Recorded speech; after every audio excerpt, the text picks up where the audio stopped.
Bon dia a tots i gràcies per vindre.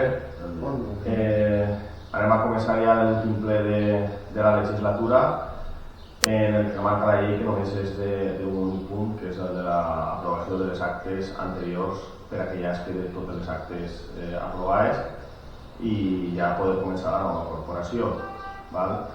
En principi comencem, no ha vingut Juan Carlos Caballos, i comencem en el primer punt del dia i únic, que és l'aprovació de l'acta del pleno de data de 7 de juny de 2023. Simplement comentar que se fa per donar compliment a l'article 36 del decret 2668/1986. Ara tingueu alguna cosa a dir de l'acta? Alguna esmena, alguna cosa? Votacions. Aprovem l'acta? Sí. Però aprovem per unanimitat, ja que és extraordinari, no hi ha preguntes. Tanqueu la legislatura així, quant a plens, i moltes gràcies per l'assistència i per la vostra feina.